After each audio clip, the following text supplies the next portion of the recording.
Hey everyone, welcome back to Guy Aitchison's Reinventing the Tattoo Community, where tattooers, apprentices, collectors, and the curious are encouraged to join in these live streams, real world events to share, inspire, and ultimately create better art and tattoos together. We beam out almost every day, and with your help, have evolved into a quality network of amazing live and on demand tattoo and art shows that have all been receiving rave reviews. If this is working for you and you can hear me, please let us know in the comments so that we can make sure that everything is working right. You're currently watching the Sunday afternoon drawing group with me, Jason Leeser, hosted every Sunday afternoon at 1 p.m. You might be beaming in from YouTube or Facebook, or maybe you're listening to the podcast, but you can always get the latest event schedule and notifications at the official Reinventing the Tattoo community, found at both the app stores, the Apple App Store and Google Play Store, or directly at community.reinventingthetattoo.com. Please make sure to tag a friend who loves tattoos and invite them to join in and watch along. Also, if you enjoy this kind of content, please make sure to hit the like and subscribe buttons. This way we can get some feedback as far as are we providing to you what you're looking for. So please make sure to do that as well. All Reinventing the Tattoo Network shows, art jams, drawing groups, interviews, and panels, as well as webinars, can be enjoyed on demand and found in the library, as well as the YouTube and the podcast channels. There are countless tattoo and art rabbit holes for you to dive into, and it's perfect for the front room of your studio or to entertain your clients as they're getting tattooed. In fact, we're actually beaming out 4 different channels, 24 hours a day, 7 days a week. And you can access that by going to reinventing247.com. We have some weekly staple shows that we always encourage everyone to tune into, starting on Sundays with me, Jason Leeser, at 1 p.m., followed up on Mondays at 9 a.m. with the Early Bird Drawing Group with Kier, where we go through and we talk tattoos and conventions and life events and art and all types of fun stuff. That's followed on Mondays at 11 a.m. with the Tattoo Weekly, hosted by Lauren Gregory, Jake Meeks, and Gabe Ripley. And that is followed on Monday at 9 p.m. with an exclusive subscribers only drawing group with Guy Aitchison himself. Tuesdays at 10 a.m., we have another live drawing group with Ricardo Sertivant, very good friend of mine, incredibly talented artist, and extremely good tattooer. Definitely something you're not going to want to miss out on. In fact, this past week, I think he went over nutrition and health and ways to keep us tattooing for a longer period of time. Wednesdays at 12 noon, we have the Tattoo Now show with Gabe Ripley, where we dive into some of the tattoo business aspects in this industry. Thursdays at 10 a.m., we have another subscriber exclusive with Kier, where we go over and discuss some of the fundamental principles of drawing and some of the fundamental design concepts in the tattoo industry. I think this past week we went over old school roses, which was pretty awesome. Thursdays at 12 noon, we have the Tattoo Collecting Podcast with Fawn Baker and Jordan Ruckus. And that's always a great one where different people from around the world can beam in and go through and share some of their tattoo collecting experiences and some of their stories from wherever they are. We have a couple of special real world events coming up in February 5th through 6th. That's a Saturday and Sunday. Reinventing the Tattoo will be live from the Red Tree Gallery in True Tube's headquarters in Columbus, Ohio. There will be art jams and seminars. Bob Tyrell's giving a live black and gray seminar. All of that is going to be coming at you both live and virtual. If you want to beam in, I'm sure there's going to be more information posted about that pretty soon. April 11th through 14th, the Inspiring Tours in New Hampshire will be hosting Sean Barber and Nick Baxter for an intensive small group painting workshop. They are currently completely sold out for this year. However, if you go to http://inspiring.tours, you can get on the waiting list for the next one. I think they mentioned something about maybe the fall. Could be wrong though. May 20th through 22nd in 2022, Reinventing the Tattoo will once again be live from Hell City Tattoo Convention in Columbus, Ohio. Yes, we will be there in person. Yes, we will be live streaming a lot of it. It's going to be pretty epic. June 3rd through 5th, Reinventing the Tattoo will also be at the Deadly Tattoo Convention in Calgary, Canada, where we will get a chance to dive into and interview some of the most prolific Canadian tattoo artists you can ever imagine. I mean, guys from James Tex and Chris Dunn. The list is ridiculous. Go check it out at deadlytattooconvention.com. July 29th through 31st, Tony Urbanek will be hosting the Rubber City Tattoo Invitational in Akron, Ohio. Go take a look at that. It's looking like it's going to be an absolutely awesome show. October 20th through 23rd, we will be back in full function with the Paradise Tattoo Gathering. Please mark your calendars now and get on the list because that is going to be absolutely awesome. We did like a soft relaunch of it this past year, and that was incredible. Great networking, great time, great people, great artwork. It was really, really incredible. Would like to take a minute to go through and thank some of our sponsors and the people that make this show happen. Starting off with Interstate Inc. LA. Many of you may know Church from his awesome custom sneakers on Instagram. His studio is seeking resident and guest artists, all clean and sober. If you are an artist in recovery looking for a supporting studio, or you know someone who needs one, hit them up on Instagram at Interstate Inc. LA.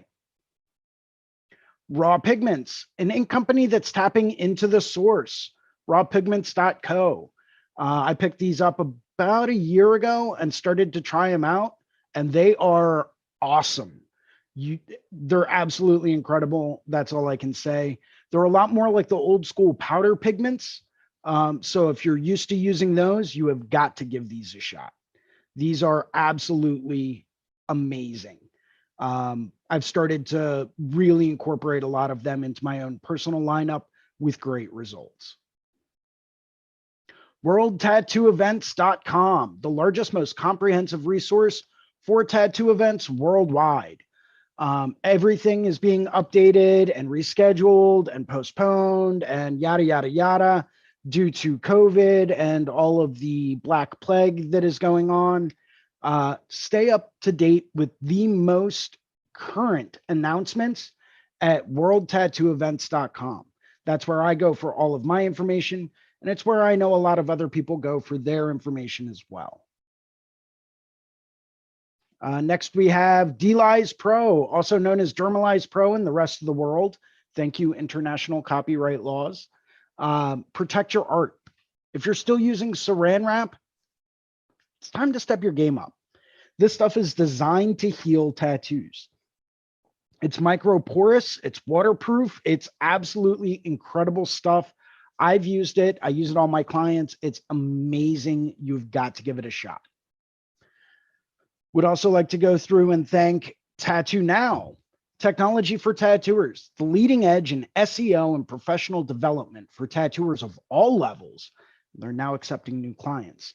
If you're really trying to expand your reach and you're really trying to get those clients in that really want to get what you want to tattoo, reach out to Tattoo Now. These are the people that go through and can optimize your results and your search engine optimization.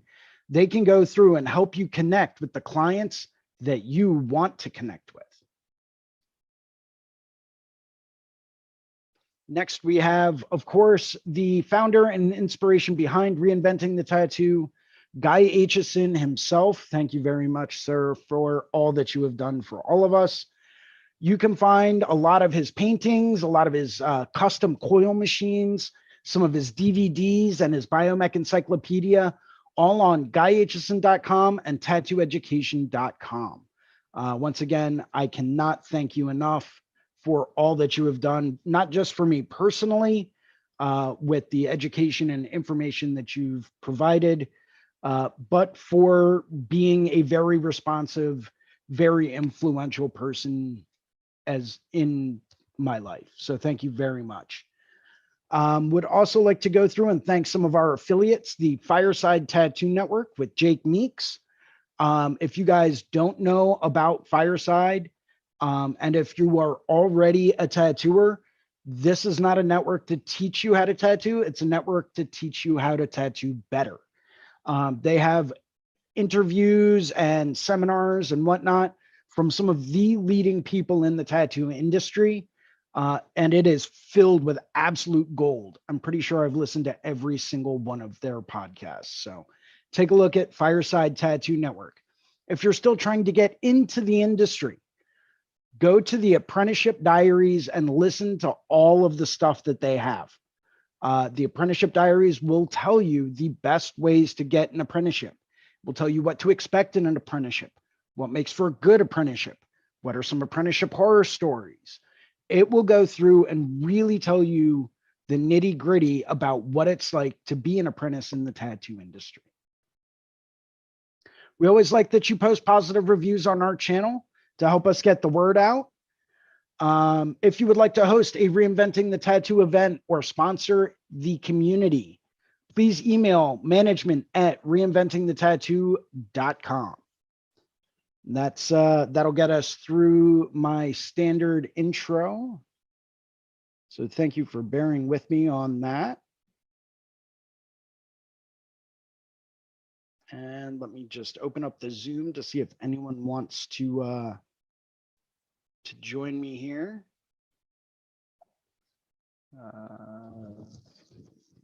There we go. And thank you for everyone that's tuning in today. Tomic, you are always the man. We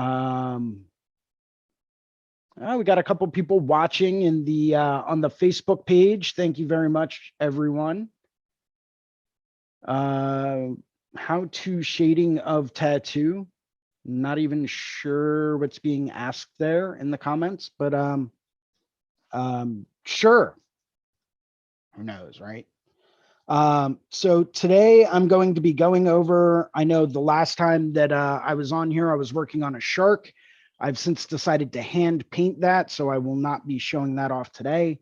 But I am currently working on a new design that will be available at the Philadelphia Tattoo Convention coming up at the end of February, which is directly followed by the Explorer Tattoo Conference. If any of you out there that are tattooers know about it, the Explorer Conference, that's going to be incredible.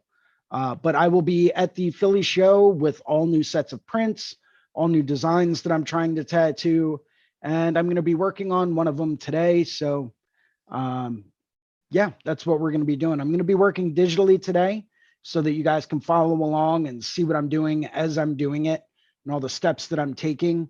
And yeah, hopefully you guys like what I'm going to be doing today. I'm going to be drawing a Luna moth and some ornamental stuff and some leaves. It's going to be pretty cool. Hopefully someone gets it at the show. Cool. So as you can see here, I've already started to, block in my shapes and do a little rough sketch of what I would like this ultimately to kind of look like. And obviously this will probably be changing quite a bit in the next hour or so.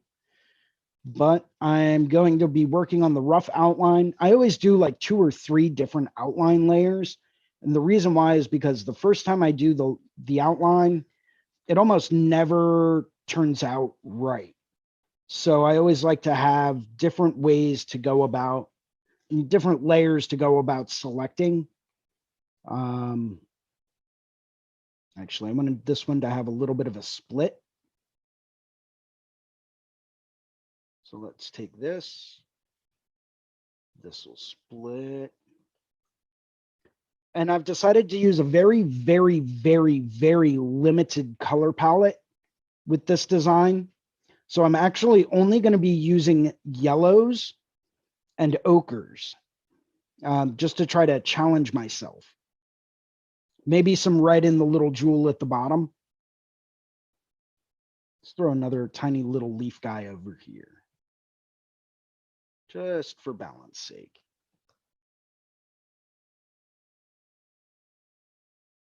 And as you can tell, as far as the composition goes, I've got everything very centralized. So everything is bringing your eye in this direction. So I want your eye to start here at the jewel and work your way around and come back in.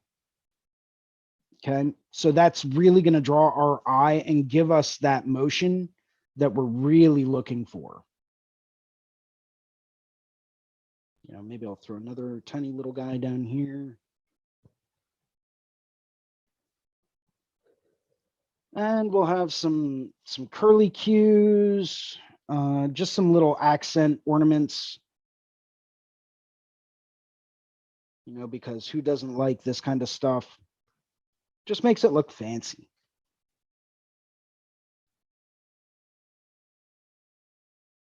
To get these accent ornaments, what I find works best in Procreate is to go through and set up a pen with just a little bit of streamline and make it so that it's extremely pressure sensitive.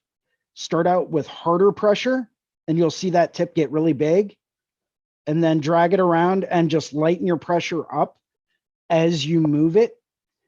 And what it'll do is naturally taper and give you that really nice tapered look.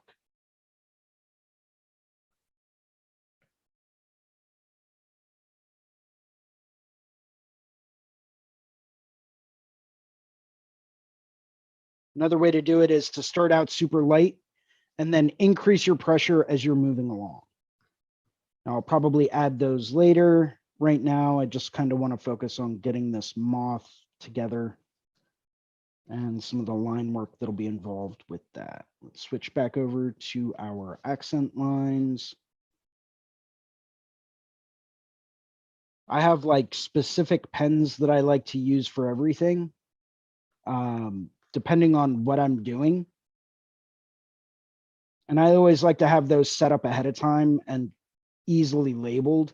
I actually have one specific brush palette that I enjoy using just for its effectiveness and its speed, because I know that what I need is going to be right there at the tip of my fingers, depending on what I'm trying to do. If I'm trying to color in, if I'm trying to just do some black and gray shading, if I'm just trying to do a quick little rough sketch, or if I'm trying to work on like a finalized line drawing, I know that no matter what tool I need, it's going to be right at my fingertips, easily accessible the whole time.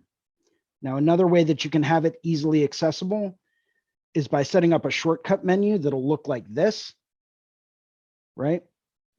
And these are called quick menus, and you can set them up to be pre-programmed with, you know, I've got my Sketch Daddy sketcher, an eraser, technical pen. I've got my brush select, or I can open my layer panel. I forget what else I have. This one doesn't have anything in it. This one, quick menu, I just have quick menu 2. I just have set up with new layer, just to quickly go through and add different layers. So if I'm working on something that's really, really repetitive, I can go through and do a spot, add a layer, do a spot, add a layer, and then I can adjust each individual layer as I'm going. So we'll stick with quick menu 1.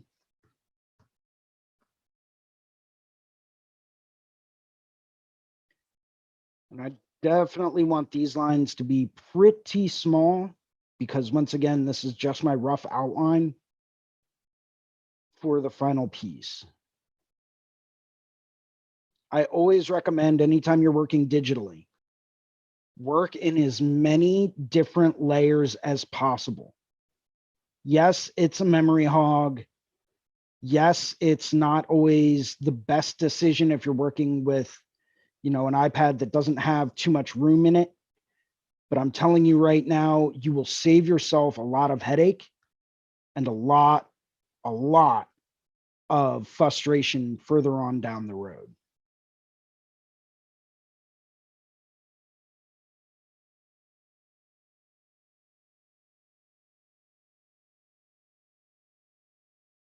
I always like to go through and subdivide these just to like really give it more of that wing effect.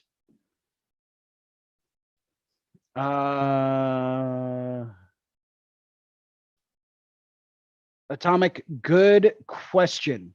And I think I actually forgot to post the link.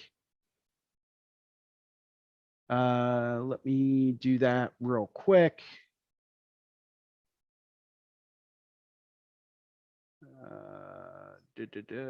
My feed events. I guess I have to log out, then log back in. Let's see.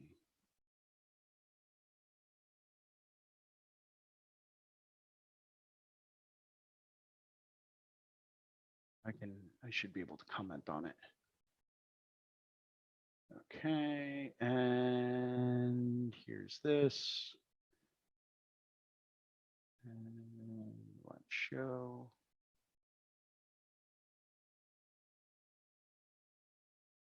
Maybe not.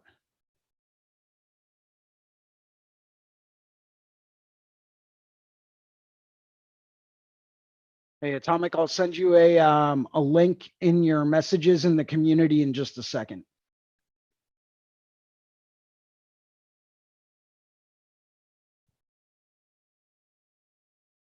Copy.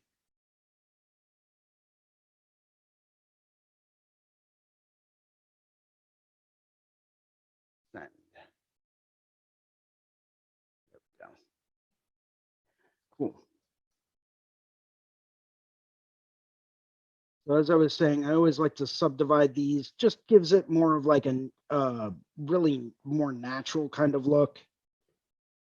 You know, maybe I'll subdivide them again out towards the tips. It's a very quick and easy way to go through and add more complexity to your designs is subdivide your lines. By subdivide, what I mean is find that natural flow. Yeah, bud. How's it going? It's going pretty well, man. I've already got 3 new designs for this new design sheet that I'm going to be taking with me to Philly. Yeah.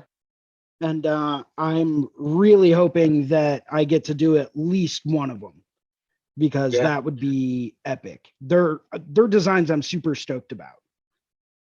A couple of the girls from the shop are going up to Philly. Are they? Yeah. Okay, so tell them to stop by my booth. Most and I'll give them some free shit. Oh, cool. You know they'll love that.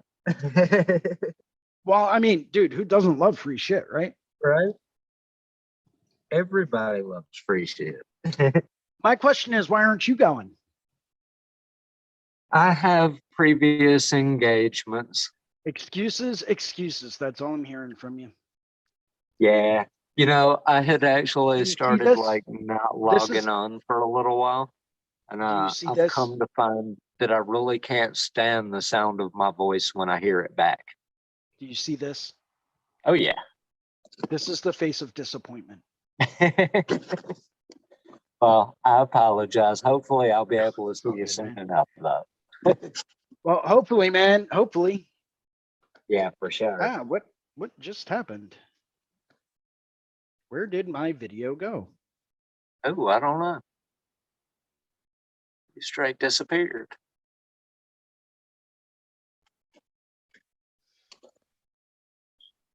Yeah, oh, I've got a couple other projects I should be working on right now, but I've really been stuck painting. Yeah, you know it's kind of bad when you decide that you really just don't want to do what you're what you should be working on. Right. Like I've been obsessed with just like trying to crank out some of these designs, and I still have over a month to sit back and like really tweak these things. Yeah. So it's like I know I should probably be working on my appointments. Right. on my this week's list. Right. You know, but I've just been so like preoccupied with, you know, this kind of stuff that I'm probably just not going to. I feel it so badly right now. Like I thought winter was going to be a little more slow this year. Yeah, we always think the winter is going to be a little bit more slow. Yeah. But it sometimes just isn't. Yeah. It goes back and forth. It does. You're absolutely right. I think I might make this circle this big. That'll look nice. That'll be a nice little graduated spot. I like it. Yeah, Kira got on to me the other day for just being in the comments and not logging on. You know, that's okay. I mean, we all need to take breaks every now and then and reevaluate things and, Yeah. you know, really take a look at our priorities. Like one of my major priorities for this year is to get back to being more art focused, you know, really cranking out some paintings, really working on, you know, those art things that I know I really need to work on, such as anatomy and stuff like that. You know, I know that that's stuff that I'm not very good at, that I know I need to be better at. You know, I'm still going to do the day to day, but I found a cool little magazine you might like. A friend of mine told me I need to read through it. Let me grab it so I don't tell you the wrong name.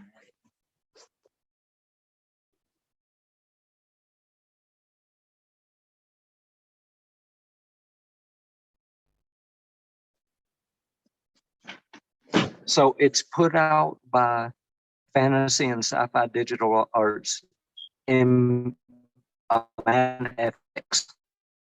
yeah, Imagine FX. Anatomy. Yeah. And I've read through a little less than half of it so far, and it's been pretty interesting. A lot of really cool information. Hey, Sabrina, how's it going? Hey, Nicole. Nicole, Dark Woodland Art. You want the link? Nicole, if you are part of the community, the Reinventing the Tattoo community,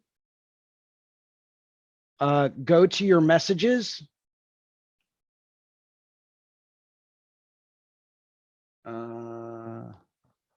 Or just type in your Instagram and I'll send it to you on Instagram if that works.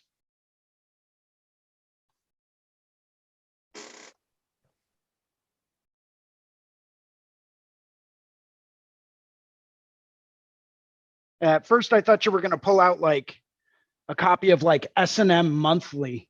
It's like, dude, I already have a lifetime subscription to that.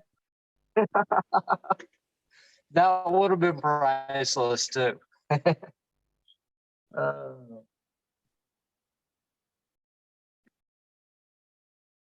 Yeah, Nicole, if you want to jump on the Zoom, by all means, I will be happy to send you the link. Just do me a favor and type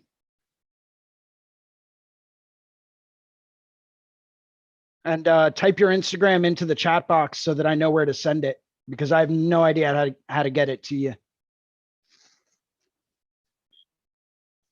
And that's Nicole chiming in on YouTube.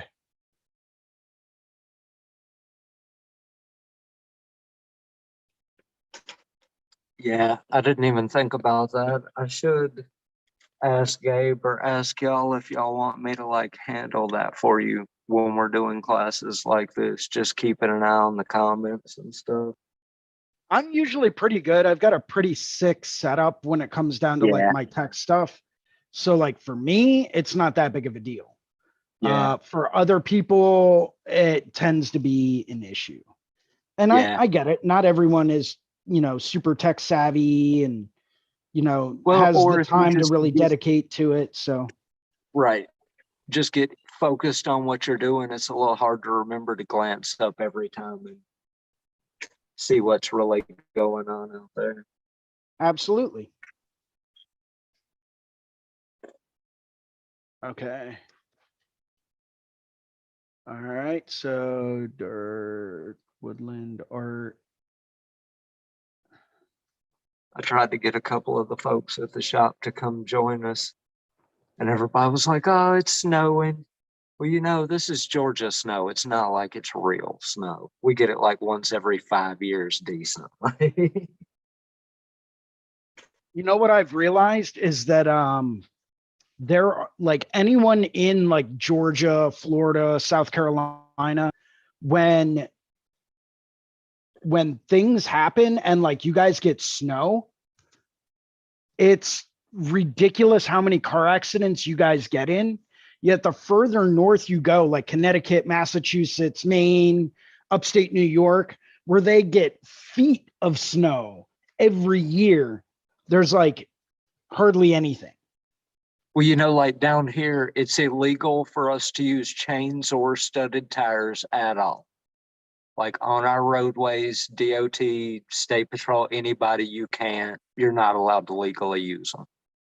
Well, that's funny because I don't use them and I drive in the snow all the time. Oh, wow.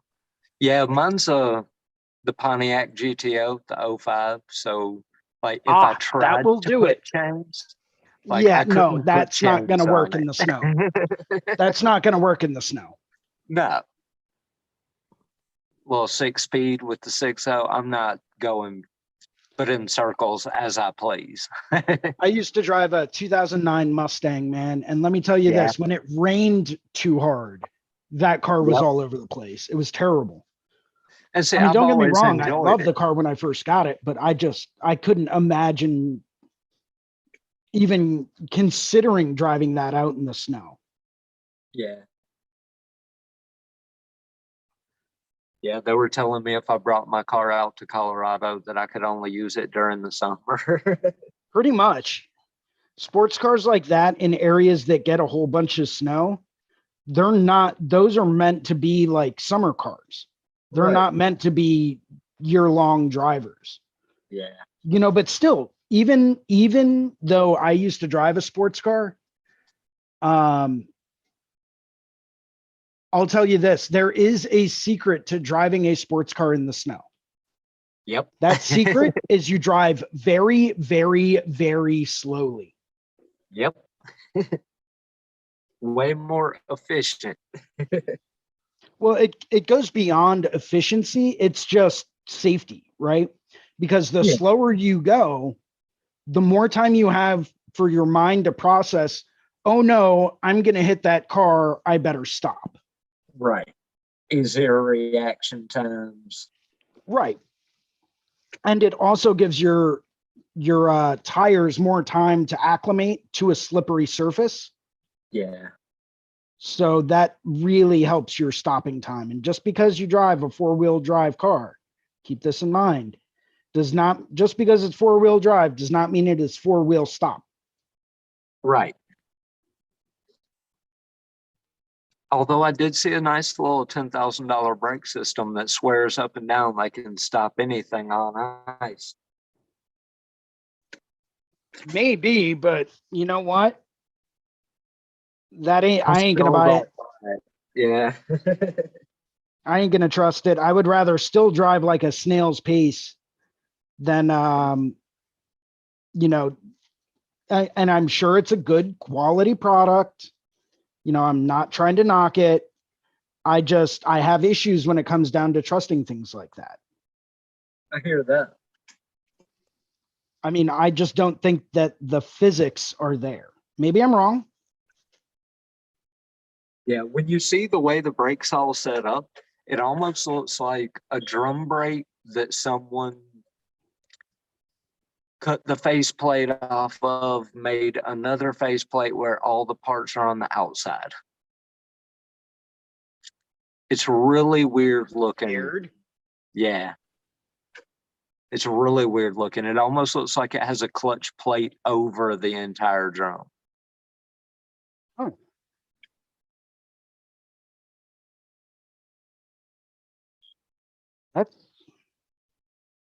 Yeah, I kept trying to stare at it and figure it out. That's like some of these crazy tattoo machines that you see, right? Yeah. So one of the guys I used to work with and myself, we've got like a background in tattoo machine building. We had to do it for part of our apprenticeships. And we used to just sit there and stare at some of these machines and try to figure out like, but how does that work? Right. Right? Because it's just the mechanics behind it are so fascinating, different. They're just so different. Yeah. Yeah, for sure. That is definitely becoming a lost art form. Yeah, I really miss hearing the little show where they would do I forget who all was on it. I know Tony Urbanic and Machines, Madness, and Mayhem. Yeah, I was loving it. Yeah, I chimed in and had a few comments for him the one time. Yeah. And it's funny because I have a coworker that swears by using cartridges with his coil machine. Yeah. And he swears by it. He's like, dude, I love it. You have to tune them right, and you have to make sure that, you know, everything, like your machine can actually handle doing it. Yeah. He said, but he loves his coils. He loves the weight of them. He loves how they sound. He loves the way that they perform, and he loves the way that he can change the parts on them. Yeah. You know, and I can see his like motivation and reasoning behind it. You know, because as with all the old coil machines, if you had a spring that broke, you bought a new spring and put on a new spring. Right. And it took you 10 minutes. Might have taken you 3 weeks to get the thing back in tune, but you know, you bought a new $2 part and you could fix it yourself. You know, with all the rotaries and the pen systems and stuff like that, you have to take 3 weeks, send it out, wait for them to look at it, get it back, check it out, make sure it's running right. You can't, I mean, you can technically open them up if you choose to. It's not recommended though, because there are a ton of very delicate parts in them. You know, that is really why I love my little Numas. Yep. Numas are great. I got a chance to try one out a few months ago. Really nice little machine. I have 2 of them. I have one I have set up with the brass bearing and one I have set up with the aluminum bearing. And I really love both of them. Like, they both have their jobs that I just stick to them with.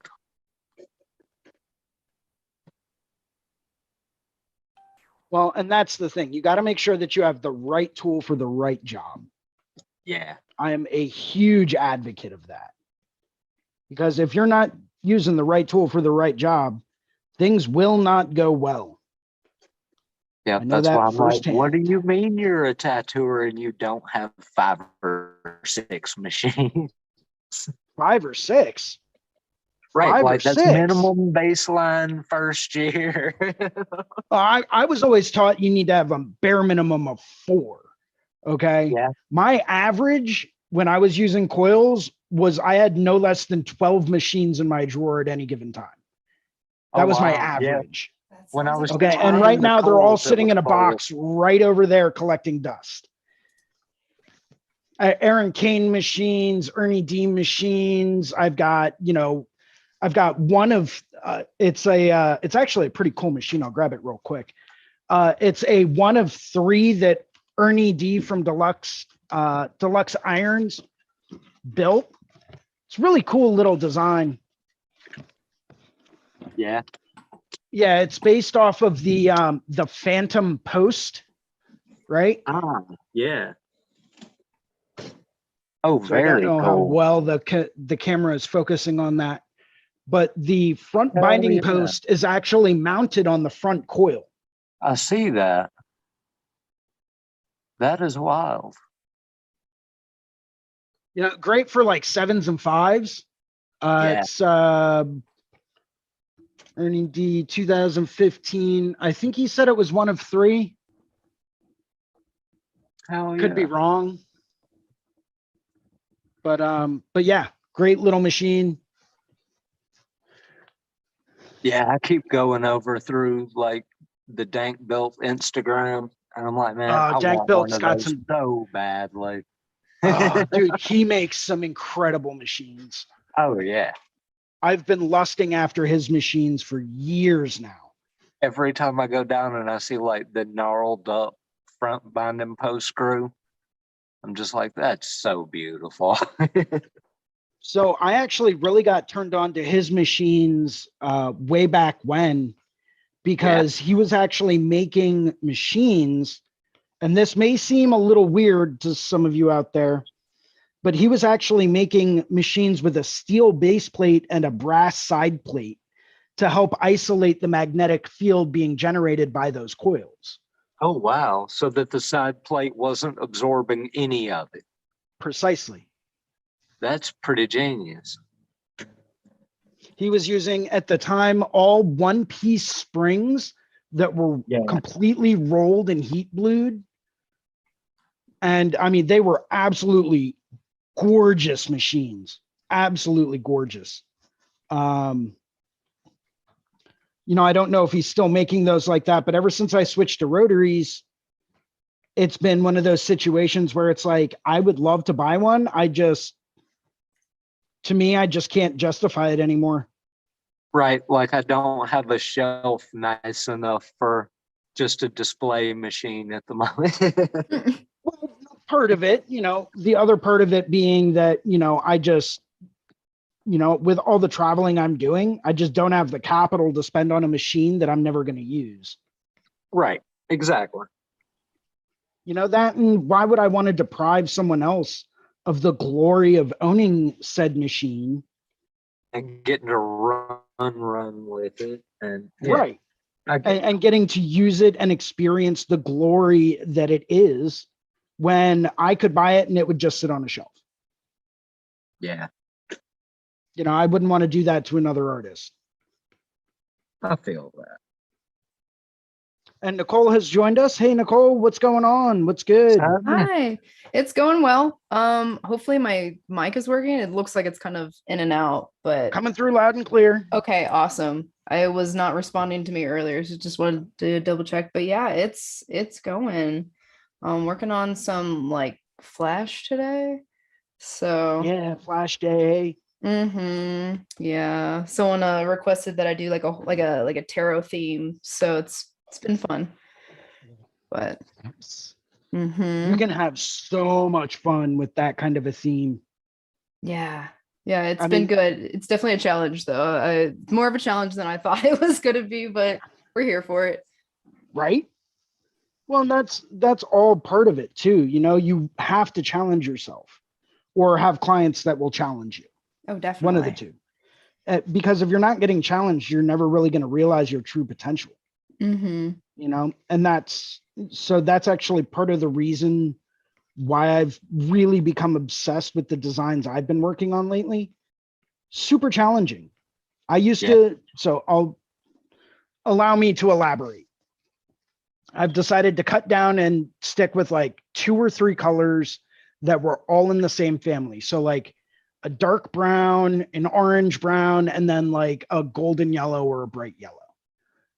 Only colors I'm going to be using in the next like 7 or 8 designs I come up with. And here's why. So this is a design that I finished up a few days ago. And I was looking at it and I was like, this is really awesome, you know, to make a print of. Right. But I would never want to tattoo this at a show. Really? Yeah. Nope. Not unless it was huge. Just because of all of the different colors and different tones that would be involved. Yeah. You know, going through, taking the time to painstakingly make sure to leave like a nice white outline.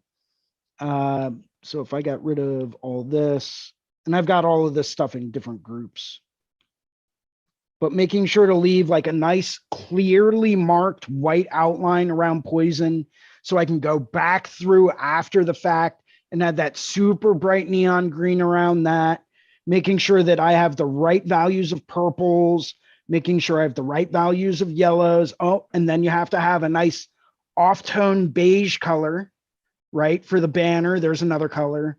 And then this is like a darker off-tone beige color for the cork.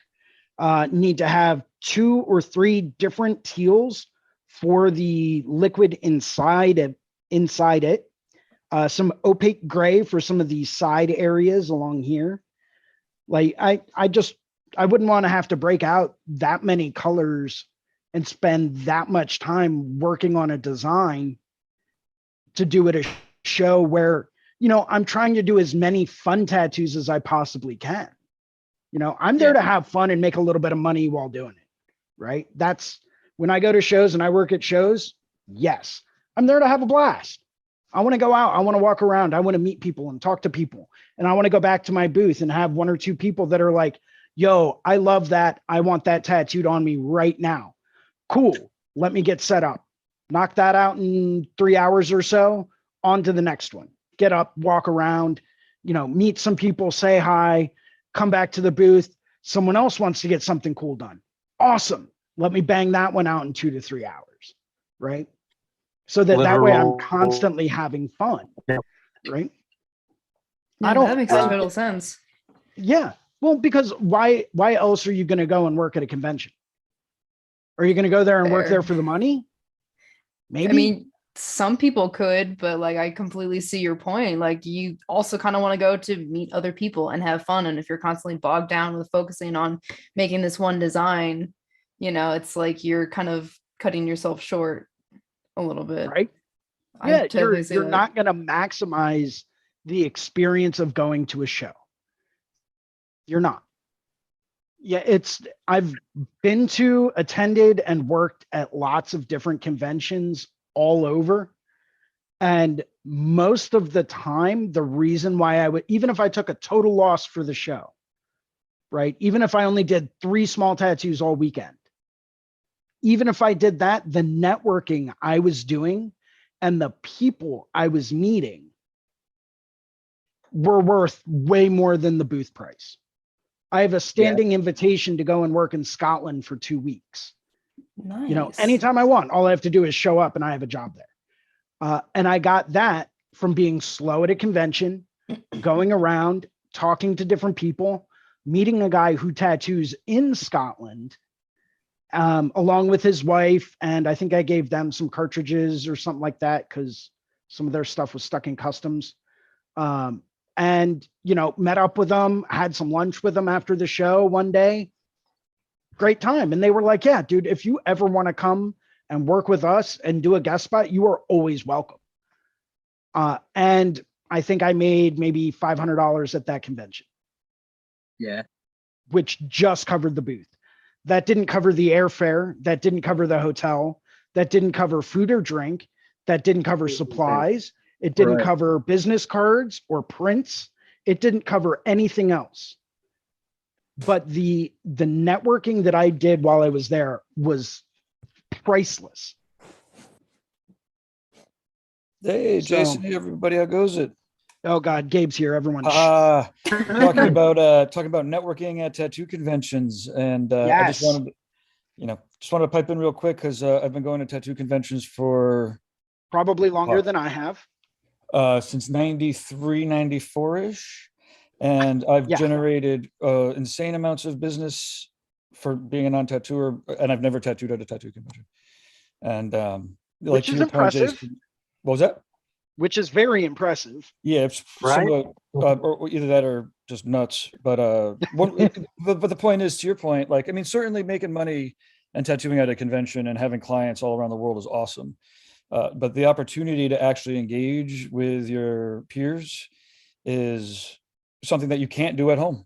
Like, you could tattoo, I mean, you know, tattooers, you guys could tattoo every day you want to at your, you know, wherever you want to, really. And to be doing it at a spot where there's, you know, hundreds of other artists, well, you know, it's everyone has different motivations for tattoo conventions at different times in their lives. But I just wanted to pop in and say, Jason, I 100% identify with what you're saying, because I always joke that like I've never tattooed at a tattoo convention because, well, like I said, I don't tattoo. So, anyways, Yeah. how is everybody on Sunday? Doing well, man. Pretty good. How about yourself? I'm fantastic. I'm working on the new Reinventing platform as we speak. Oh, nice. And, I had my TV on, and then all of a sudden, it's like, oh wait, there's a whole show going on. Yeah, Gabe, you're going to be at the Red Tree event, right? Yes, I might be at the far end of the parking lot outside by the smoke pit with portable, computers beaming in, running through in the morning with a hazmat suit. But I will be there to make sure that it happens. Okay, good. I've gone this far without catching the bug, so I have no intentions to lose any brain cells on it now. Likewise, man. Likewise. Yep. But I will see everybody, and like my exposure normally is very very limited, and so if there's a couple times a year where I'm doing it, with tattooers to facilitate these educational things, and I'm down. But yeah, I'll be driving through. I think Hunter Spanks is coming over too. He's in Baltimore. That's awesome. Yeah, I got to get him up Dude, on this. it's going to be a good time. Nicole, are you gonna be there? Probably not, unfortunately. I wish I could, but it's coming right up, and it's definitely an odd time, but you can beam in too. We will be beaming out a lot of stuff, but it'll be fun. It's yeah, we got Derb's like warehouse, and he's got a little stage, not a little stage, he's got a stage set up, and it should be it'll be a fun time. Like I said, I'll get all the computers set up, and then I'll be out, like I said, by the smoke pit, beaming in cellularly. Oh, so it's online? It is going to be both online and in person, yes. Okay. Can I ask where it is in person, just out of curiosity? In person, it's at Red Tree Tattoo in Columbus, Ohio. Oh, okay. Okay. You said Red Tree earlier, and I was unfamiliar. No, yeah, that's I'm on the other coast. That's a little nice. bit. Oh, you're on the West Coast? Mm-hmm. Where at? Utah. Oh, okay. Okay. Yeah. Never been out in there. Ohio. Always wanted to. Huh? Oh, always wanted to head out that way and kind of see what's going on. For sure. There's a pretty healthy tattoo scene out here. At least it's up and coming, it seems. So really? Mm-hmm. Yeah, there is a local tattoo convention, their first annual starting up in June. So I might be going to that one. What's the do you know the name of the show? Let me look it up real quick, because I do not have it memorized. I work with Oak Adams. He's out there. Do you know Oak or? I do not. It's like a pretty awesome black and gray guy. Painted Temple, I think, is his tattoo shop. Okay, that sounds familiar. It's the Ogden Union Station is what it's called. Okay. Yeah. I'll have to take a look at that. Let me write that down real quick.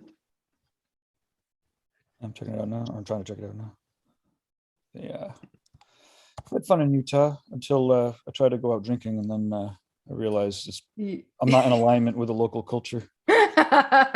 Yeah, that's the unfortunate bit about being here. Although, everyone raves about fucking Texas and their freedom. That was the one place where I was literally like trying to fucking buy booze, and they're just like, yo, no, not in this town. I'm like, seriously, nowhere. Like, even in Utah, they had these little bottles that you can buy, and it was people are crazy sometimes in places. I couldn't imagine like Texas would be that type of place where there would even be towns that would ban that. Oh, yeah, they ban that. I mean, the weed's illegal there. It's I don't know. Again, I don't know. Yeah, whatever. I like Texas too. Austin, Texas is great tattoo scene. Lots of great tattoos. Yeah. Tattoo conventions coming up. Actually, speaking of tattoo conventions, the Star of Texas is a legendary. Can you be legendary while it's still kind of going on? It's one of the best reputable show in the States. Yeah, Star Texas is always a good one. Yeah. I'm actually really super excited for the one up in Calgary this year. Oh yeah. That is going to be, it's going to be absolutely incredible. I might get there early just to take one of the seminars that's being offered. Ooh. I believe it's, let me pull it up real quick. I'll share it out with everyone.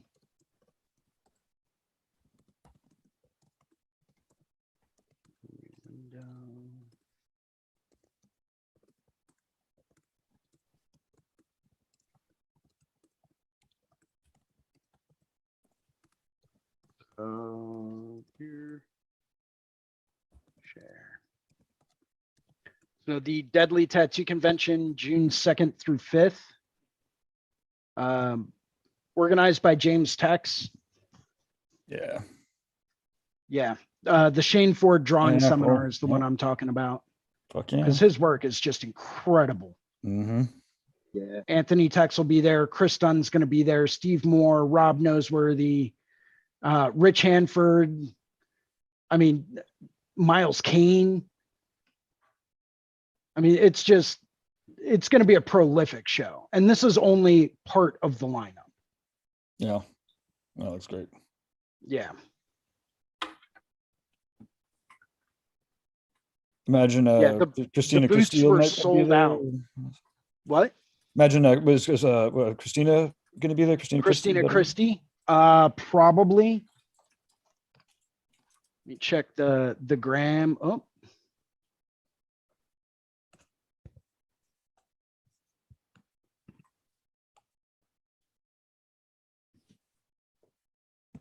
Oh, Vic Silvestri. Love it. Deadly Tattoo Convention.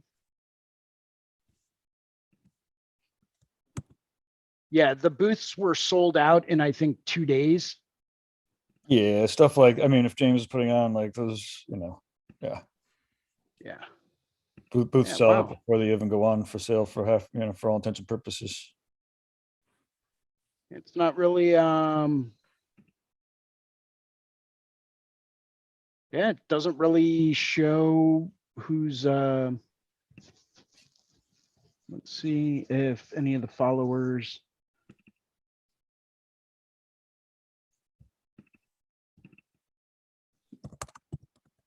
Yeah, they haven't really done a whole lot of promotion for it, but I'm pretty sure Christina Christie's going. Who else? I forget her name now. Shay might be going. So wait, so Nicole, so being in Utah, what shop do you work at? Work at Raven Studio. Raven Studio. Yeah. I just started, so. Just started tattooing?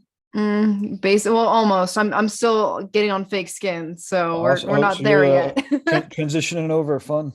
Yeah. Let's see, Raven Tattoo Studio. Okay, and this is in Utah. RavenStudioUT.com. Yeah, I believe so. Mindful tattoo. If you want to share it.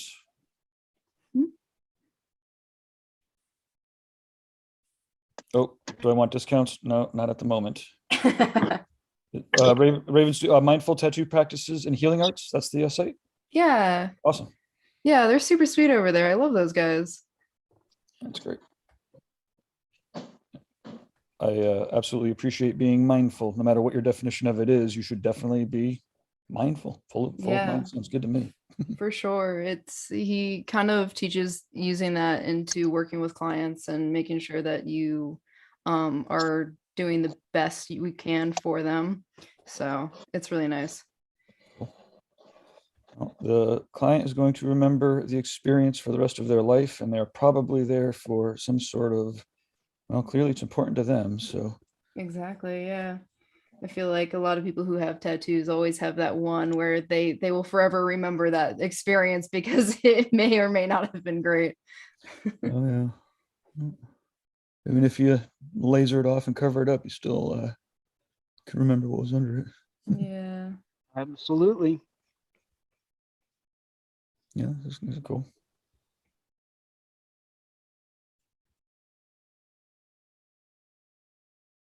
One portrait with like the tree thing going on here reminds me of True Detective, kind of. That's sick. James Pierce. Ooh, True Detective. Great show. Oh yeah.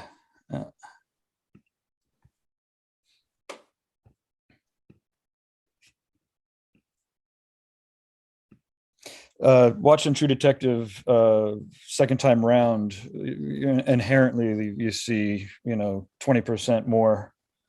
It's pretty intense. Oh, I can imagine.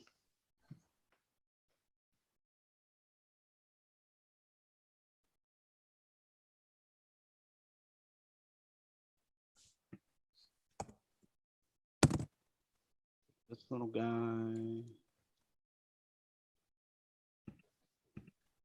Pretty psyched for Baxter's advanced layering.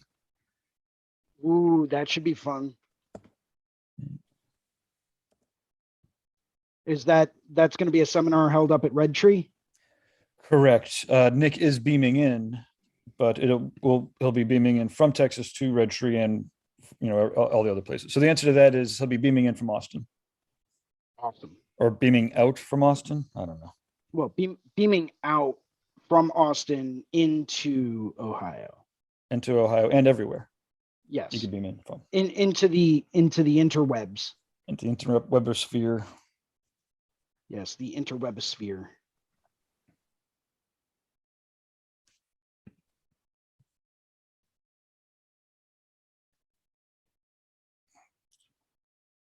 So Nicole, I apologize if you've already gone through the story or if you've been beaming in for months. How did you end up getting involved with reinventing and beaming in and stuff? Oh man, so I've been just lurking for a really long time, and it's just kind of like one of those things where it's like, you know what, I finally just want to start getting involved a lot more, and just kind of like hanging out with people, meeting new people and stuff like that. So cool. Yeah. And how'd you find it before you started lurking? Oh gosh. To be honest, I actually don't even remember. It's been probably at least a year or two. So I don't remember at this point. Probably somewhere online. Someone suggested it. Yeah, cool. Awesome. Just that's my job, is to drill down and ask. I was actually considering heading down to Center City, Philadelphia, and just taking a piece of cardboard and writing on it with Sharpie marker, just to see if anyone would,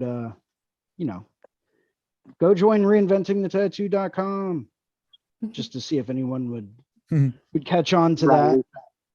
Like throw a little hashtag at the end to see how many people hop on through your little piece of cardboard. Yeah, that's what I'm saying. It will be fun. I'm eagerly anticipating getting back into actually, I guess speaking of the conventions, getting back into them full time and for real will be a tremendous amount of fun. The fact that Reinventing is kind of doing its thing as it is with such crazy circumstances is pretty awesome. But yeah, when we're able to go full out too, like we'll have fun in a couple of weeks at Red Tree for sure. But it'll be a year or two before I think conventions really get, or at least before I get to participate in conventions the way I want to. Yeah, actually back to normal. Well, Gabe, for what you have in mind with the 2-tier booth and the stairs going up to it, like the little lounge area, and just building vertically on the booth, that might take a little bit of time. Yeah. Fair enough. The good thing is I have a buddy of mine who's in the Carpenters Union here in Pennsylvania, who is legally licensed to build in that kind of a booth space. Oh, that's great. Oh yeah, now we're talking the same language. So and is he down with like the challenges of setting, making it so that we could set it up and tear it down and fit it in the, what do I have? Oh man, I have to say, I've never felt any sort of inclination about what kind of car I drive ever. Like I just don't really give a shit until I was loading up the TVs for the BYOB, for Paradise BYOB this year. I had to fucking return 2 TVs back. Like, I didn't get them out of the store. I got them out of the store, but I couldn't get them into my car. So then I'm literally like, after I torture myself to figure out how big of a TV I can get for this BYOB, I'm like, I buy it and then I can't fit it in my car. So I have to return it. I bring out another TV. Anyways, where were we going with this? You were size. talking about you didn't care about the size of the car until until like it wouldn't fit my TV, or not even my TV. It couldn't even fit an event TV. And I guess I'm talking about event production and producing and right. fun stuff. And yeah. But to your point though, that's awesome that you know somebody that could potentially help us put one he's together. down with the challenge too. Like he's all about it. I was talking to him about it at this past Philly convention in September. And he's like, dude, we can make that happen. Yeah. He's like, and I have all the licensing necessary for it. I'm like, really? Apparently he actually helped put up the convention center, like all the steel beams and all the other wood struts and all that stuff, all the scaffolding. Apparently that's part of what he did.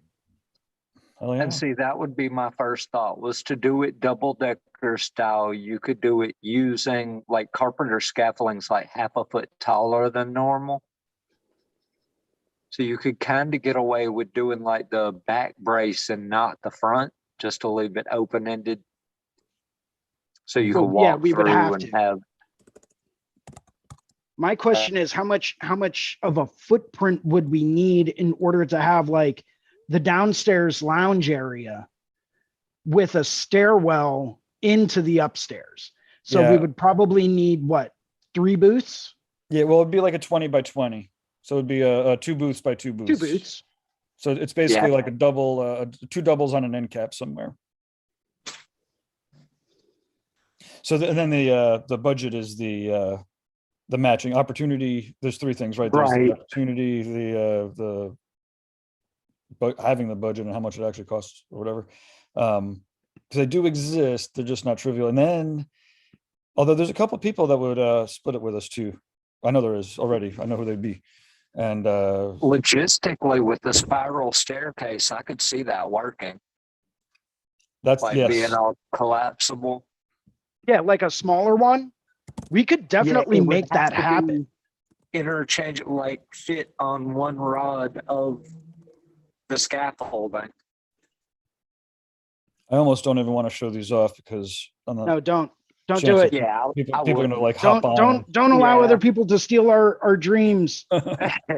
We shouldn't even be talking openly about it. We really shouldn't. This should be like a private Zoom. We should stop broadcasting right now to discuss it. Fucking all of a sudden, all of a sudden, Cheyenne's got their double-decker podcast video booth at the next show. Yep. Yeah, and then Jake Meeks pops his up right next to us, like, "Oh, hey guys, well, this was a great idea, by the way." I think that if Jake gets it, we'll be in on that one, right? He would be one of the people that would be trading it off with, or setting it up with. He's how I found Reinventing. He was suggesting it as a book back in the day. Awesome. Yeah, he's great. I like Jake. Yeah, for sure. Good guy. Good guy. Mm-hmm. I remember. Plus, he's only a couple hours away. Awesome. Oh, nice. Yeah, I remember when. Really, you're that close to Memphis? Yeah, Memphis and Atlanta aren't too far from each other. About 5 hours. That's not bad at all. Yeah. So let me ask you this: why haven't you gone out there to get tattooed by him? Ooh. Cash. Not to put you on the spot or anything.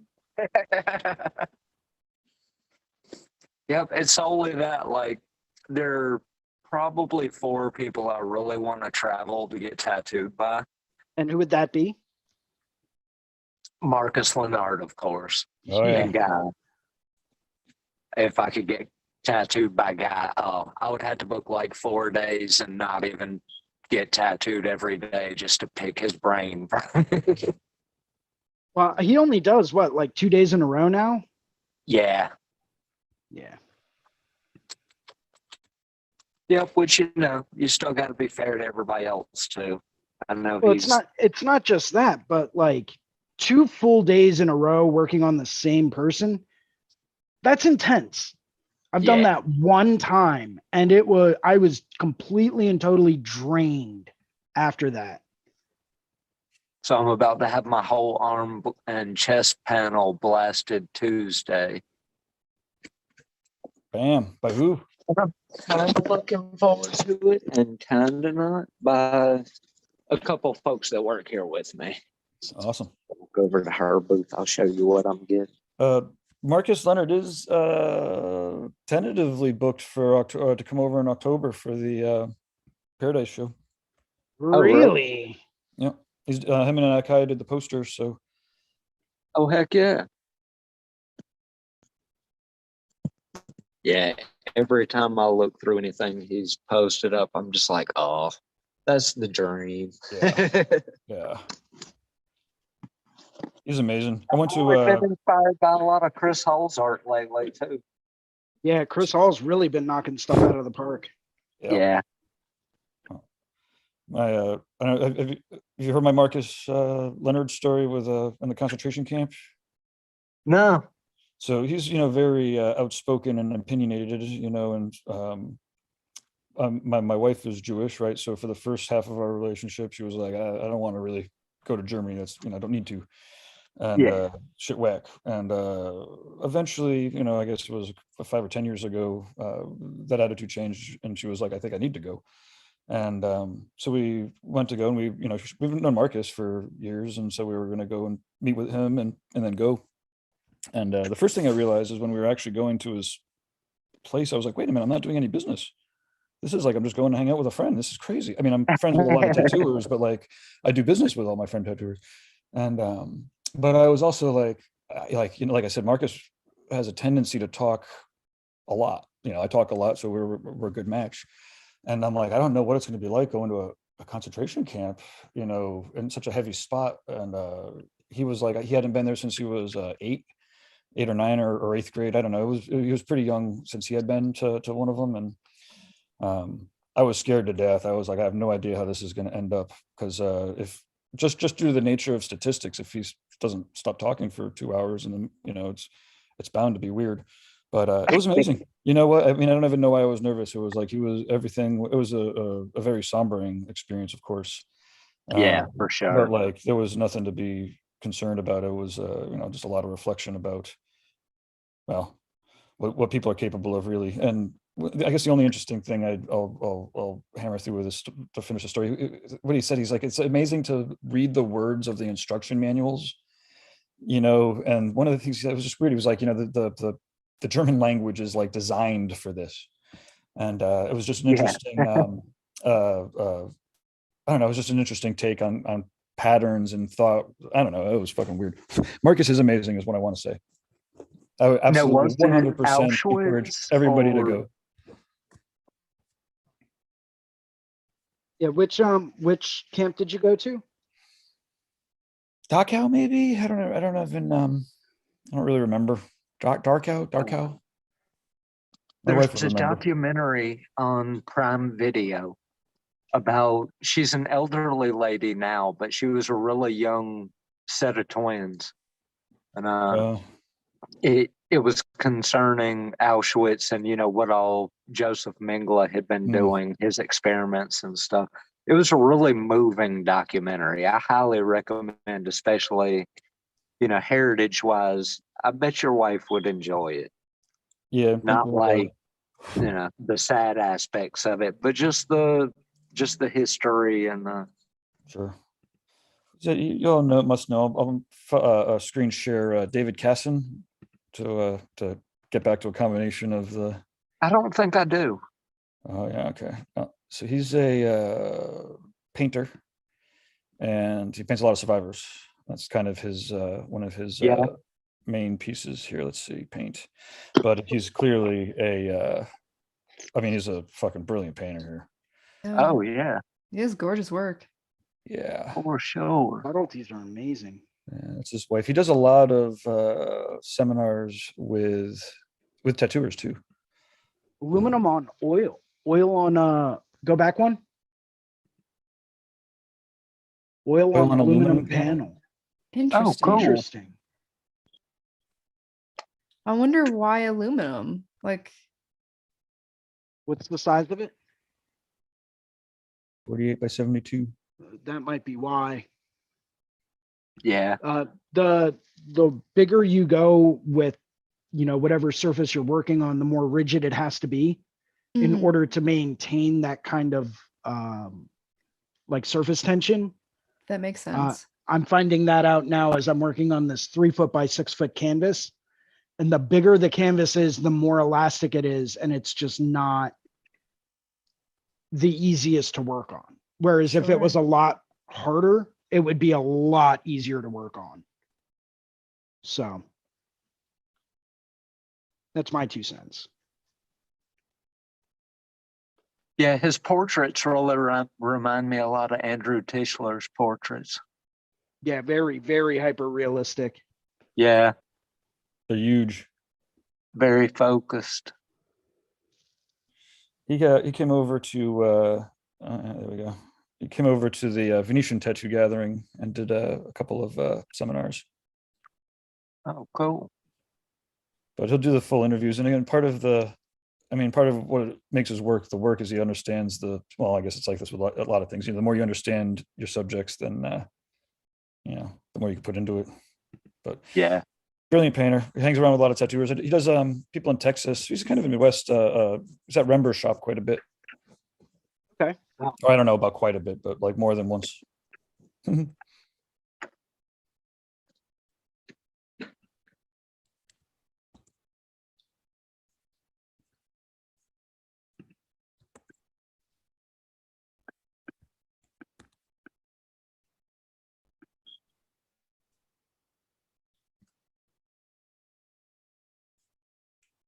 And Nicole, what are you working on? You gonna give us a sneak peek or keep it super secret? It's not super secret. It's just not super great at the moment because I'm working on 5 different cards and they're all like super rough and sketchy. So Gotcha. I can show you other things that I've done that are finished if you'd like. Yeah, why don't you show off a little bit? This is the perfect place to do that. Let me go ahead and share my screen. Hopefully my iPad will survive. It's slowly dying. No. I definitely left my charger at the shop the other day, so I'm kind of working with what I got.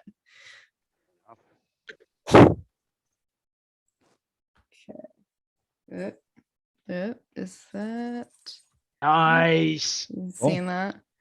Love the line weight contrast. Yeah. Thank you. Yeah. Someone asked me to do a page of butts, and I was more than happy to do a page of butts. Right on. I think honestly, I'm loving the one in the bottom right. Yeah. But I think I'm just proud of it because I didn't use references for it, and I was just like, boom. That's cool. So, I like the surreal nature of it. It's I dig it. That's one that my eye was drawn to. Thank you. Appreciate it. That arm is cool. Like yeah, originally it gives it a little, it gives it extra volume, or like it looks like that's cool. Yeah, originally I wasn't gonna add the arms, but I was like, I need to make this different. So but there's that. I mean, it's mostly just Flash. This is another one I'm kind of proud of. This was the first one I did. So cool. But love the monkey's paw. Yeah, thanks.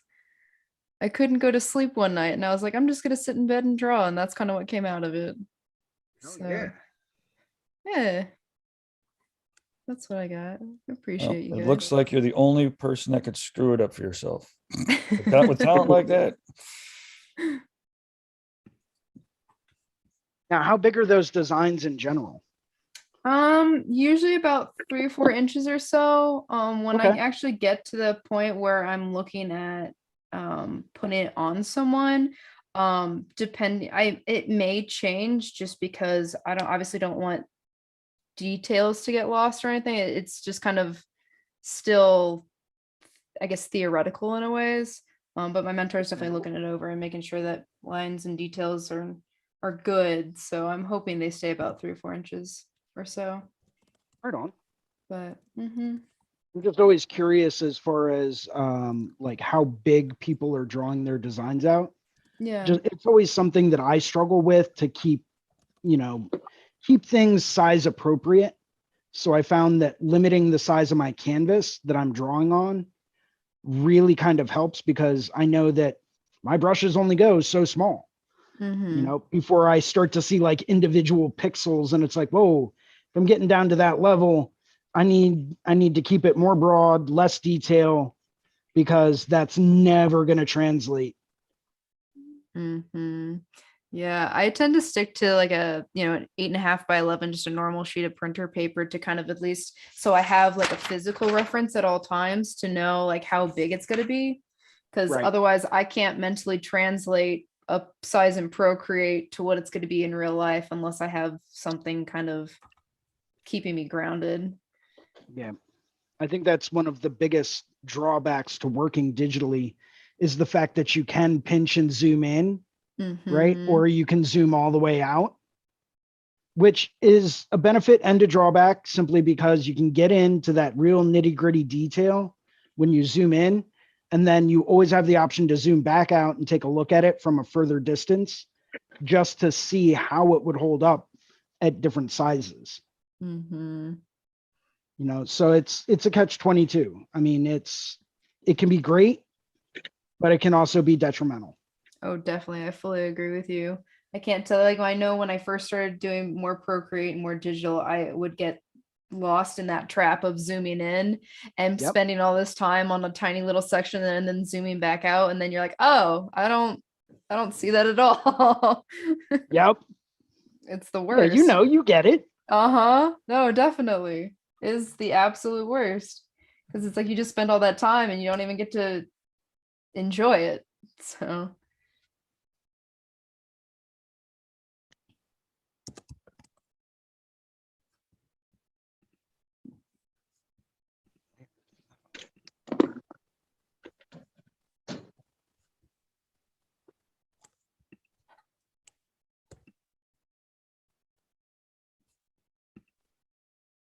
This.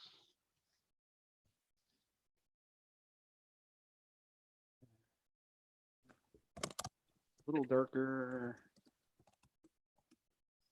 Starting to come together. I think I got something going on here.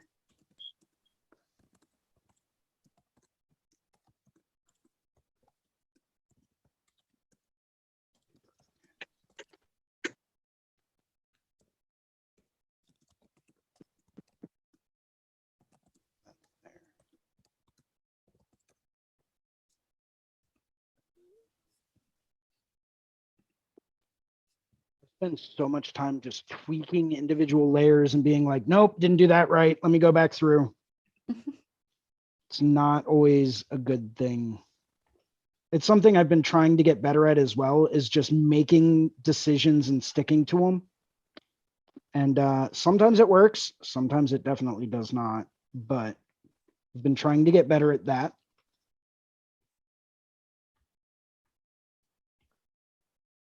Yeah, we'll leave that open. That'll do. Okay.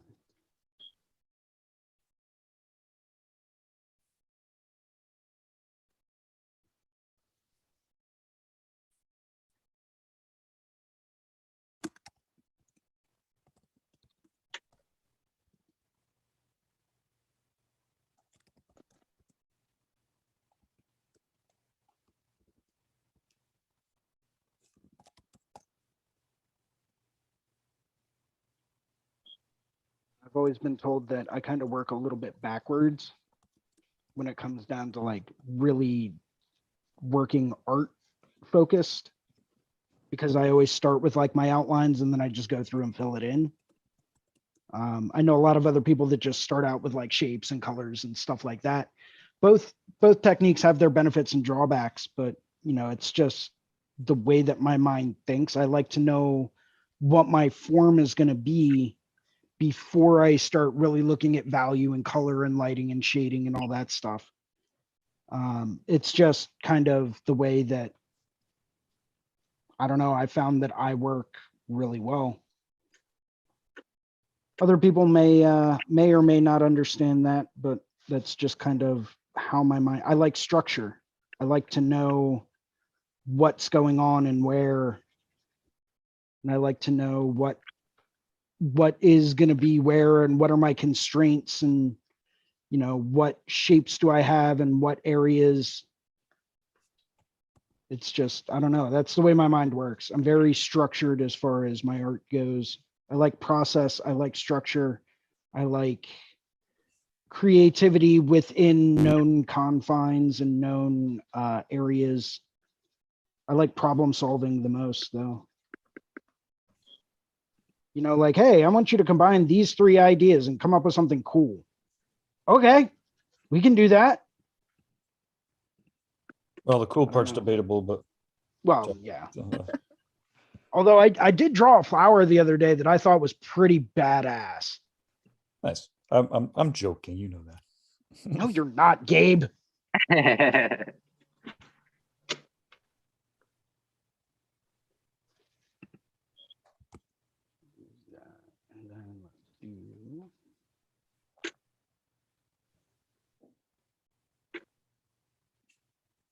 Dark brown. This will get dark brown. And I'm almost done with this guy, believe it or not. Yay. Go me. Go me. Well, I'm almost done with the first draft. I'm going to probably redo this entire design 6 times before I add it to my final sheet. Actually, I need to start a new final sheet. But yeah, that's it's another bad habit I have is going back through and being like, nah, I can do better. Let me just I'm just going to redraw this real quick. And 6 hours later, I'm like halfway done it. And it's like, damn it. There goes everything I was supposed to get done today. But that is the life, right? That is what we do. Yeah, for sure. Constantly working to improve. Hopefully. Well, I mean, that's the goal. Hopefully. Yeah. I don't know. It was funny. There was an interesting thread. Oh, do you remember Hunter? There was the kid Hunter that was on one of the drunk critiques. He's been on a couple of times. Yeah. I don't know. He posted up something about like the low skill jobs or something, and then there was some people, and he was just like, I don't know, there's some low skill jobs, and then people were like, yo, look, that's like a word that the loaded capitalists are using to like pay starving wages that have to be subsidized by the government, right? And he was, oh shit, what was this argument about? Why do I keep talking and then I forget what the whole point is? So Hunter tattooer talking about what did you just say? Low skill jobs. Always learning. Always Always trying to improve. Oh, yeah. So we were talking about like low skill jobs. What's a good, what's a skill job? What's not? And he just happened to pick like computer programming and like restaurant work. And I was just like, I don't know, not for nothing, man, but I worked at a restaurant and like I spent about 2 days on the floor, and then they kicked me in the back, and then they kicked me into the dishwashing room, right? And then I was just like, well, wait a bit. And also, not for nothing, like tattooing is definitely clearly can be highly skilled, but like those same kids that you're complaining about working at McDonald's and low skilled jobs are also tattooing people. Yeah. So, not professionally, but like they're doing it. And, the point being is that, I don't even know, like when you start attacking people for having low skills, I don't know, you just got to be pretty careful, because while there are certainly things that don't take much skill. Like I said, even tattooing, like ultimately there's teenagers poking holes in their friends, and that's how it starts half the time. So. Yeah. Very true. Anyways, Hunter, he's a good kid to follow. What's his Hunter Young? That's what his name is. He's a good one to follow. He's also good because he has these discussions, but he also likes to listen. He's having to listen, not to rant. Which I think is the important part. It's definitely important to me personally to go through and listen to people. If they have certain opinions, it's like, okay, make your argument. Tell me about this. Tell me why this is what you believe, right? And as long as it's a valid argument, I'll listen. I'm always willing to change my mind and change my opinion on things. There's no doubt in my mind about that.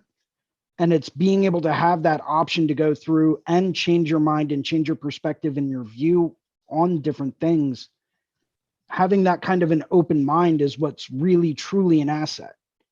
You know, so if someone makes a great argument for or against, you know, something that's educational, that makes sense, that's based on fact, that, you know, and not just like social science, you know, Facebook science and all that stuff, I'll be more than happy to change my mind. Oh yeah. I mean, I love being wrong. Yeah. Prove me wrong and teach me something. Right. You know, but if you're not going to teach me anything and you're just going to state it, well, I'm sorry, but I can't get on board with that.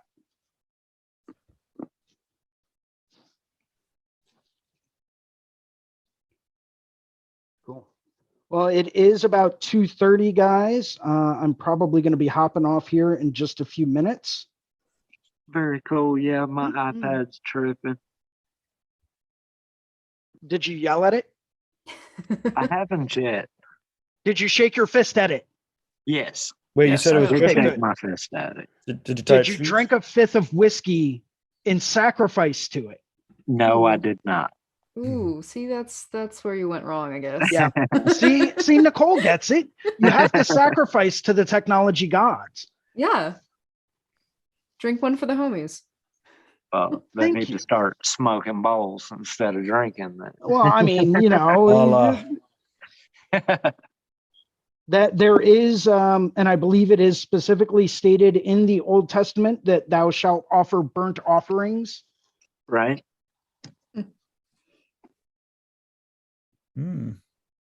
I like that. I never heard that one before, but I agree. Well, I have heard that before. I just have not heard it in that context it's before. in Genesis. Look at the story of Noah after the ark lands, and God sends the rainbow as a symbol of his covenant between Noah and the land, that he will never go through and like wipe everyone out again. That's when I believe it's Noah goes through and takes his like finest lamb or goat or something and offers it as a burnt offering on the altar.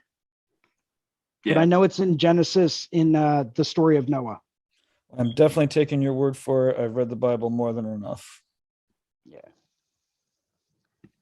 This is what happens when you date someone that is a born again while you were in college, and you decide that, you know what? Sure, I'll take a couple of classes with you. Nice. Not a good idea. I went to Catholic school as an Episcopalian, so I got a soured pretty quick. Yeah, every one of my summers was spent at a Bible camp kind of thing. Ooh, I had to do those too. Went to private school for like all of middle school and never again. It was awful. Yeah. Yeah, I never had that. I never Weird. did that. No, not once. My torture was strictly voluntary. Oh, even better. Define better. At least it was voluntary, I guess. I kind of think that makes it a little bit worse. It's like, oh no, what have I gotten myself into? Yeah, it's when like, wow, why did I make this decision? This was not a good choice.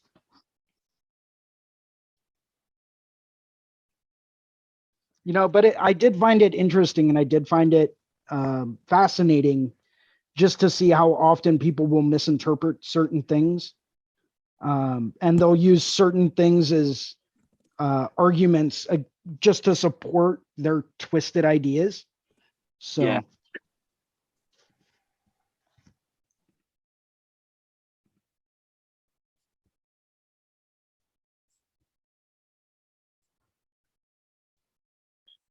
Almost there. I only have 3 more layers of yellow to go. I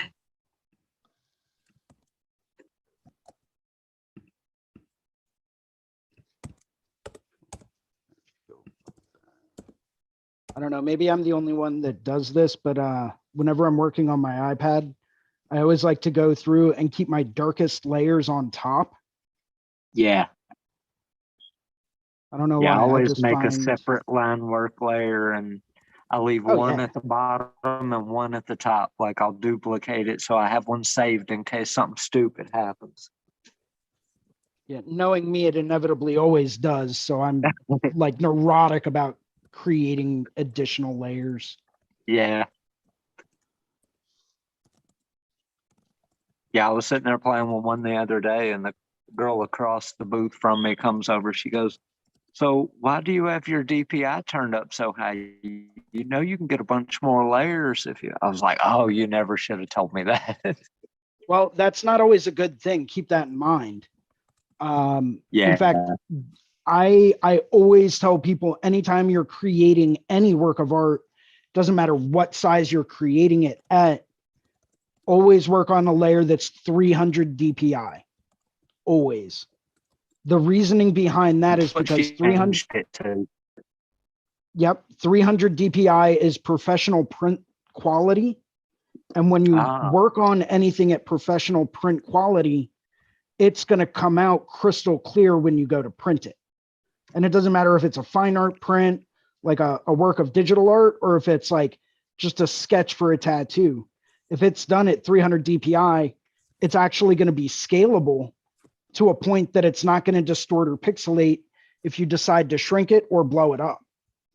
Okay. Right. Depending on the sizes, right? So it's like 300 DPI, like 8.5 by 11 will, you could double the size.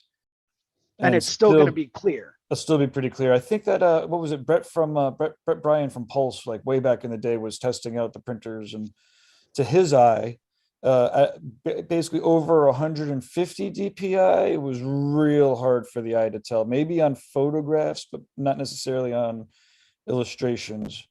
So if you're working on something that's 300 DPI, you can safely get away with doubling it in size without to 150 DPI, but twice the size, without still seeing it clearly.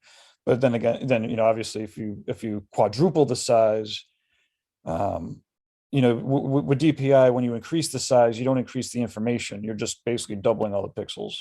Whereas the other way around, you could shrink it and you're not losing it. You're throwing away information instead of compressing it, right? Correct. I love that shit, because when I do the banners for the conventions, I really do try. If I can make them 300 DPI, I would, but I can't. So I try to get them at 150. We're basically maxing out the printer's memory. Like a 20-foot by 10-foot banner, 300 DPI. The printer guy's like, "There's no way anyone's gonna see this." And I'm like, man, if I do a video pan and see pixels on that fucking banner. Right. Like, dude, just trust me. And ultimately, like I said, I'll always max out as much as I can, because I'd love to get as rich of information as you can. So to that point, like, you might even, if you're looking to blow something up for banner sizes. Well, so I guess at 300 DPI, what size do you recommend? What I was doing was I had mine at 500 DPI. Okay. And I was trying to do a 34 by 12 inch panel.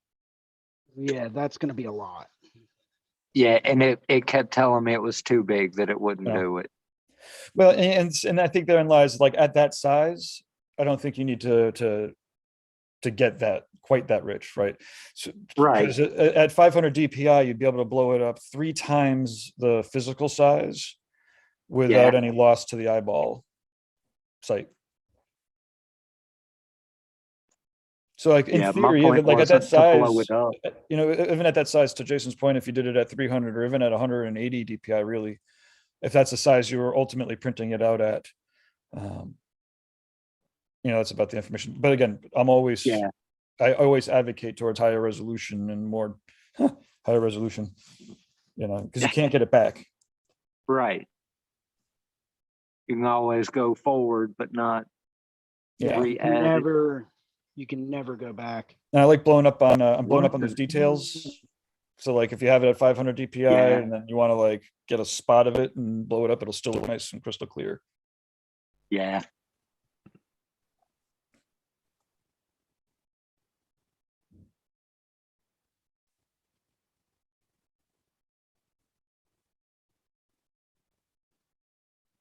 Oh, I think I'm going to end up having to replace my iPad screen. Why's that? As I'm moving across. Oh, shit. It's randomly like picking spots to twitch and draw a line like all the way across the screen and back. So what you want to do is try this first. Go through and quit the app, take a look and see if you have the latest update installed. Because they did just recently release 2 brand new updates for Procreate. Who did that? Okay. So make sure you're on the latest version first. That might be helpful. Uh-oh. It looks like our Wi-Fi has gone out. Once it's done updating, if it does need, in fact, need the update, go through, do a hard shutdown on it. Yeah. So I think it's like volume up and power, and then power it off completely. Turn it back on, open up Procreate and see if it's still doing it.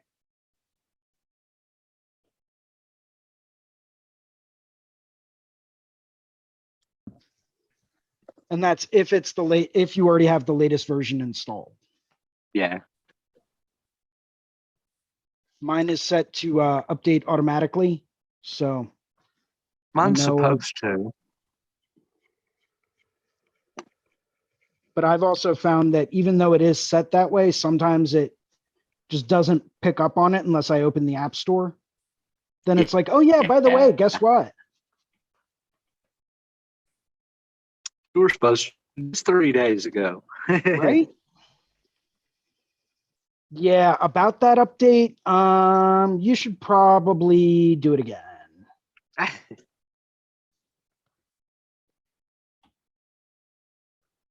Yep, like we pretended it went through. No, I think it's all just a practical joke. The developers are sitting back saying, haha, gotcha. You didn't really change anything. We just wanted to see if you would update. So have you gotten any of those little 3D model of the body parts yet? Oh, I was just about to ask if you guys had tried that too. It's been I was actually fun. working on one the other day. Oh, fun. Yeah, I've liked it so far. I'm actually working on designing like a whole upper torso piece for a friend of mine. Yeah. So I was playing around with like throwing some reference images on here just to see how things could look. So have you noticed how the overlay does? Like if you don't have it mapped out to the 2D page? Like if you're trying to wrap it around the side, how you'll get it cut off? Yeah, you can tell that it does fade it off a little bit until you move around to the side. And so I found a way around that. How's that? You go into the layers at the top and go from 3D to 2D.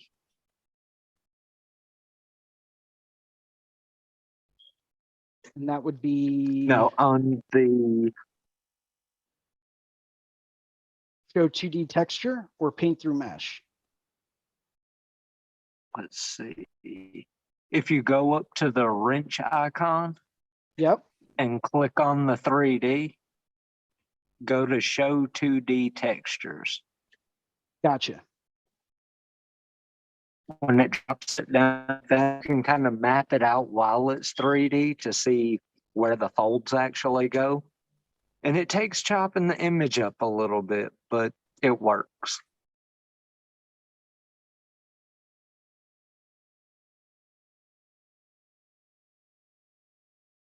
Yeah, but now I lost my 3D model.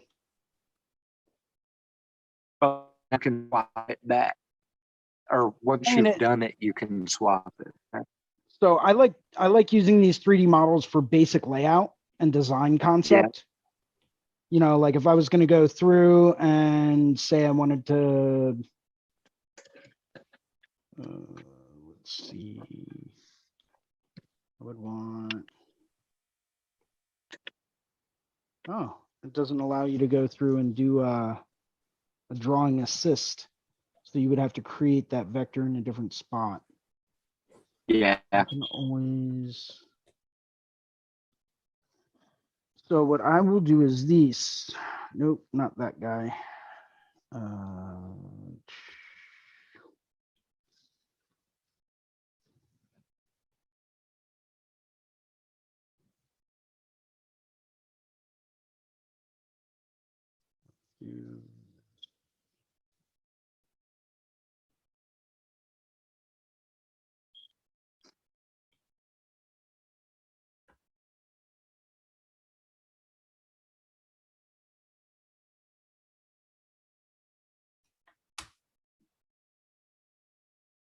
Gonna turn it into a brush. Nope, I just copied the layer. I erased all the background to it and copied the layer. Ah.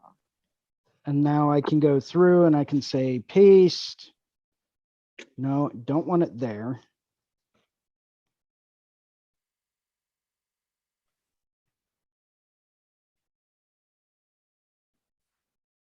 If I do.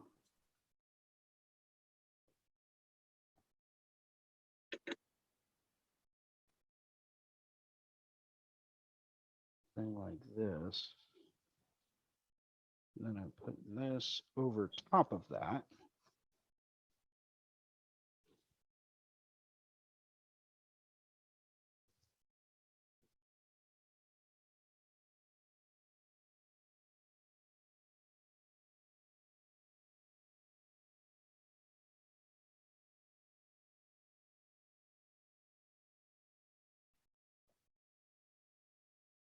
Yeah, I think it's crazy the way that you can manipulate two-dimensional objects in the three-dimensional shape. Yeah. Like on the three-dimensional shape. It's absolutely crazy. But I'm always searching for new 3D models to try out. Yeah. Because I haven't found any that are like just right.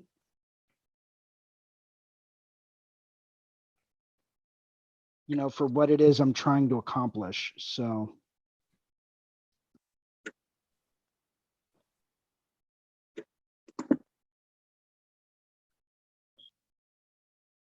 Yeah, I like the set that we ended up with just because it came with a bunch of different skin tones on a separate palette.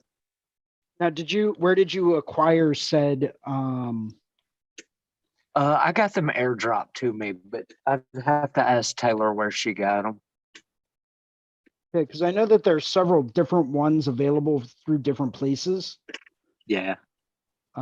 There's actually an app that I have that has different ones available that you can download. It's called Inkers. The Inkers app.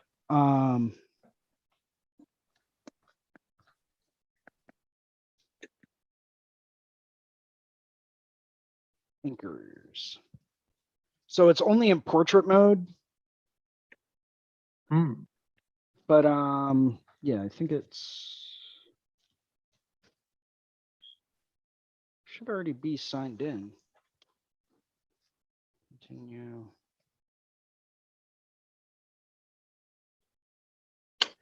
This app is pretty awesome, by the way. It's got a lot of great resources, a lot of great reading, and it's got like a digital magazine. So you can go through and read through, you know, news, take a look at different galleries. It's got some videos and stuff like that, like fixing a Cheyenne pen spring, different convention walkthroughs.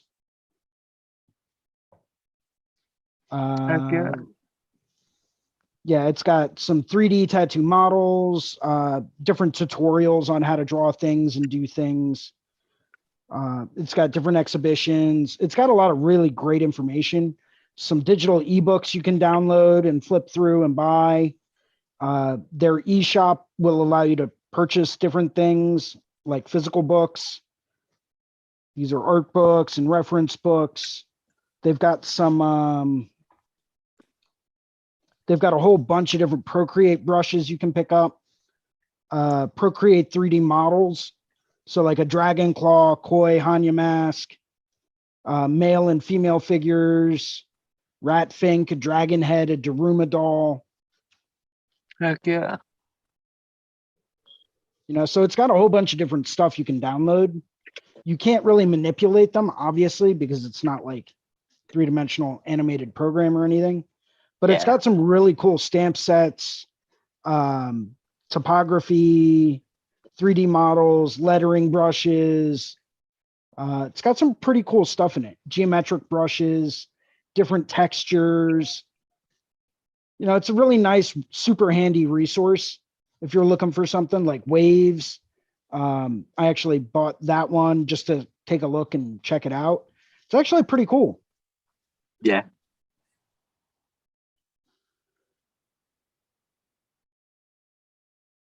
Yeah, but they've got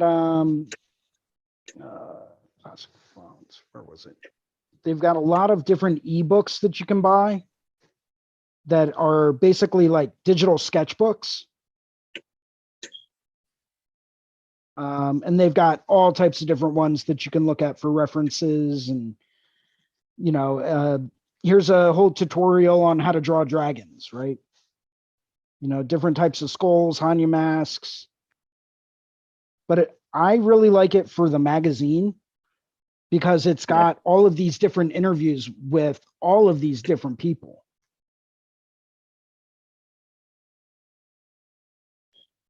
Oh, hell yeah.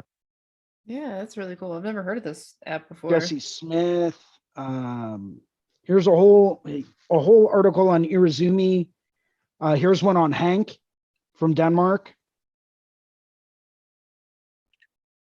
Mike Davis. I mean, there's, Paul Dobelman. Steph Bastian, who, by the way, if you're really looking for an inspirational tattoo Instagram page to follow, go follow Steph Bastian.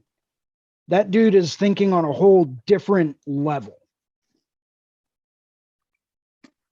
You know, different travels around the world, interviews with different people from different areas, all about tattoo news.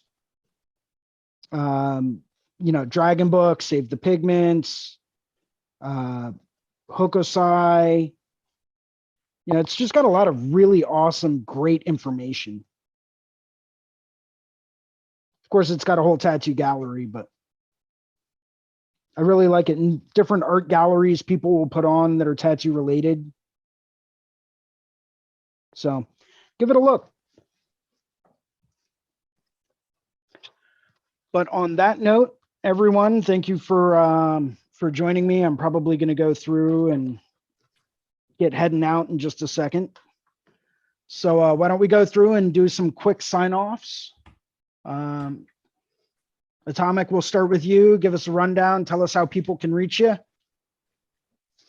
You can find me on Instagram at atomic_injections47. I work out of Ink Paradise. We're located in Marietta, Georgia. I much appreciate Jason. This is always fun. Hell, I appreciate everything. Gav, Ricardo, Gabe, all Lauren, the whole crew. We always appreciate you hopping on here too, man. Thank you. Yeah, it was wonderful meeting you. Nice to meet you too.